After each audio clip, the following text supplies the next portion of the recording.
Good morning दोस्तों। और आज आपके लाए हूँ फिजिकल एजुकेशन से संबंधित महत्वपूर्ण क्वेश्चन आंसर। तो आज क्वेश्चनों की सीरीज शुरू करते उससे पहले एक बात कहना चाहूँगा, मेरे चैनल को सब्सक्राइब करना ना भूलें और इसे ज़्यादा से ज़्यादा शेयर कीजिए ताकि मैं और भी अच्छे अच्छे क्वेश्चन आंसर आपके लिए लाता रहूँ। ये बहुत ही ज़्यादा महत्वपूर्ण सिक्कों की सीरीज़ है और आने वाली परीक्षा में आपके लिए लाभदायक होंगे। तो पहला क्वेश्चन शुरू करते हैं। क्रिकेट पिच की सेंटर से बाउंड्री लाइन की दूरी कम से कम कितनी होनी चाहिए, ये आप सभी को पता होना चाहिए। तो इसका राइट आंसर होगा ए 75 गज। वॉलीबॉल, जो वॉलीबॉल होता है उसमें एंटीने का क्या रंग होता है? तो जो वॉलीबॉल होता है उसमें एंटीने का रंग होता है लाल और सफ़ेद। इसका राइट आंसर होगा सी। वो कई बार पूछता है कि एंटीना किस गेम में होता है, तो आपको पता होना चाहिए वॉलीबॉल में एंटीने का प्रयोग किया जाता है। बास्केटबॉल खेल में 10 मिनट का खेल समाप्त होने पर विश्राम का समय कितना होता है?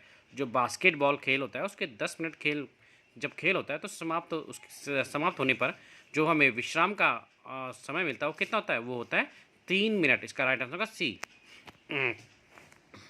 नेक्स्ट है 110 मीटर हडल दौड़ में प्रारंभ रेखा से प्रथम हडल की दूरी कितनी है? जो 110 मीटर हडल दौड़ होती है उसकी यानी कि शुरुआती रेखा से और प्रारंभ रेखा तक कितनी दूरी होती है? तो वो होती है 13.73 मीटर।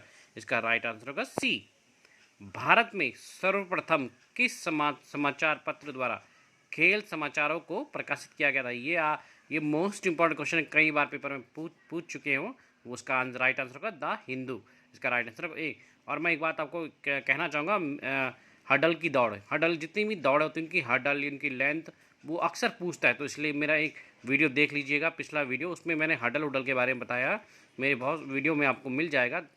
नेक्स्ट है नेताजी सुभाष राष्ट्रीय खेल संस्थान पटियाला में कब शुरू हुआ था? नेताजी सुभाष राष्ट्रीय खेल संस्थान पटियाला कब शुरू हुआ था? वो होता 7 मई 1961 में।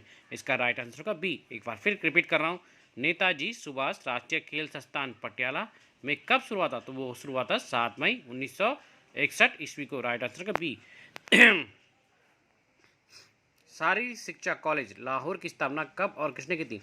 जो शारीरिक शिक्षा कॉलेज लाहौर में कब की थी? वो की गई थी 1915 पी जोसेफ ने। 1915 पी जोसेफ ने। इसका राइट आंसर होगा ए। राउंड रॉबिन डबल लीग पद्धति में कुल मैचों की संख्या कितनी होती है? में निकलने का सूत्र क्या है? राउंड रॉबिन की डबल लीग पद्धति में कुल मैचों की संख्या निकालने का सूत्र क्या है? तो इसका राइट आंसर होगा बी, एन फिर कोष्टक एन माइनस एन 1 कोष्टक। इसका राइट आंसर होगा बी। ये बहुत ही ज़्यादा महत्वपूर्ण है क्योंकि वो सूत्र एक दो सूत्र पूछता है, तो इसे लर्न कीजिएगा। निम्नलिखित में कौन सी पद्धति संयुक्त प्रतियोगिता का प्रकार नहीं है? तो वो है cobweb type. Cobweb type संयुक्त प्रतियोगिता का प्रकार नहीं है। इसका राइट आंसर होगा सी। आदर्श धवन पथ पर माना जो ट्रैक होता है वो आदर्श होता है, जो एक कितने मीटर का होता है? वो होता है 400 मीटर का। आदर्श धवन पथ में कम से कम कितनी गलियारे? जो स्टैंडर्ड धवन पथ होता है, जो रेस गलियारा होता है, वो कितने का होता है?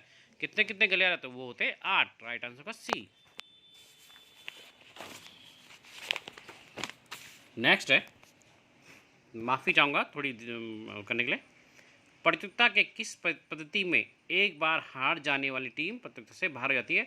ये आपको पता चाहिए, वो है नॉकआउट पद्धति। इसका राइट आंसर का डी। निम्नलिखित में कौन सा नॉकआउट पद्धति का प्रकार नहीं है? तो वो है पिरामिड पद्धति। जो पिरामिड पद्धति होती है वो नॉकआउट की पद्धति नहीं है। इसका राइट आंसर का सी। नॉकआउट पद्धति में टीमों की संख्या पावर ऑफ 2 है तो कितनी बाई देनी पड़ेगी? तो वो होगी एक भी नहीं। इसका राइट आंसर का एक। कंसोलेशन प्रतियोगिता कितने प्रकार की होती है? बहुत ही ज़्यादा महत्वपूर्ण क्वेश्चन है ये। तो वो होती है 2 प्रकार की। इसका राइट आंसर होगा ए। राउंड रॉबिन प्रतियोगिता के सिंगल लीग प्रकार में कुल मैचों की संख्या निकालने का सूत्र क्या है? इस सूत्र को आप लिख लीजिएगा क्योंकि ये बहुत ही ज़्यादा महत्वपूर्ण। इसका राइट आंसर होगा डी। एन कोष्टक एन माइनस 2 कोष्टक बटे 2। इसका राइट आंसर होगा डी। एक बार फिर कह रहा हूँ, राउंड रॉबिन प्रतियोगिता के सिंगल लीग प्रकार में कुल मैचों की संख्या निकालने का सूत्र वो पूछता है बच्चों, तो इसे लिख लीजिएगा। इसका राइट आंसर होगा डी। आइसोमेट्रिक और आइसोटोनिक व्यायाम के मिश्रित रूप को क्या कहते हैं?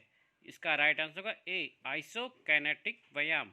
आइसोकाइनेटिक व्यायाम इसका राइट आंसर होगा ए। कौन सा आइसोमेट्रिक व्यायाम नहीं है? तो एक ही स्थान पर दौड़ना, यानी कि एक ही स्थान पर दौड़ना आइसोमेट्रिक व्यायाम का व्यायाम नहीं है। प्रतियोगिता या कठिन शारीरिक श्रम के पश्चात शरीर को सामान्य अवस्था में लाने के लिए क्या जाता है? आप सभी ने क्या होगा, क्योंकि जब कोई काम करते हैं उससे क्या कहते हैं? उसे लिम्बरिंग डाउन करनी, यानी कि शीतल होना, लिम्बरिंग डाउन। आप सभी को पता होगा, इसका राइट आंसर होगा ए। तो इसका राइट आंसर होगा लिम्बरिंग डाउन। निम्नलिखित में कौन सी एरोबिक क्रिया नहीं है? तो परिधि प्रशिक्षण। निम्नलिखित में कौन सी एरोबिक क्रिया नहीं है? वो है डी परिधि प्रशिक्षण। निम्नलिखित में कौन सी एरोबिक क्रिया नहीं है? तो इसका राइट आंसर होगा डी परिधि प्रशिक्षण। किस एरोबिक क्रिया से शरीर को केवल सामान्य पुष्टि प्राप्त होती है? किस एरोबिक क्रिया से शरीर की केवल सामान्य पुष्टि प्राप्त होती है? वो है कैलिस्थेनिक्स। इसका राइट आंसर होगा ए। निम्नलिखित में कौन सी मांसपेशियां ऐच्छिक है? तो वो है हाथ की मांसपेशियां ऐच्छिक है। इसका राइट आंसर होगा डी। निम्नलिखित में कौन सी अनैच्छिक मांसपेशियां है? तो वो है हृदय की, वो हमारी इच्छा से नहीं होती है। वो रुधिर शोधन, यानी कि जो खून को साफ करता कार्य किस अंग द्वारा करता है? ये आप सबको पता होगा, हृदय। हृदय से शुद्ध रुधिर लाने वाली नलिका कहलाती है? मोस्ट इंपॉर्टेंट क्वेश्चन आंसर वो है धमनी। सामान्य स्त्रियों के हृदय का भार कितना होता है? तो वो है 250 ग्राम। प्रथम एशियाई खेल जो 1851 डबल स्प्रिंट विजेता धावक का नाम क्या है? वो है लिवो पिंटो। इसका राइट आंसर होगा बी। अर्जुन पुरस्कार प्राप्त करने वाले प्रथम धावक कौन है? वो है जीएस रंधावा। जीएस रंधावा। लंबी कूद विश्व रिकॉर्ड किसके नाम है? वो है बॉब वीवन। इसका आप सभी को पता होगा, ए राइट आंसर। लंबी कूद की प्रमुख 3 तकनीक कौन कौन सी है? मोस्ट इंपॉर्टेंट क्वेश्चन वो है हिचकिक स्टाइल, हैंगिंग स्टाइल और सेल स्टाइल। इसका राइट आंसर का बी। आज मैं यहीं तक क्वेश्चन ला पाया हूँ। आने वाले क्वेश्चनों की सीरीज भी जारी रखूँगा। मेरे चैनल को सब्सक्राइब करना ना भूलें। धन्यवाद।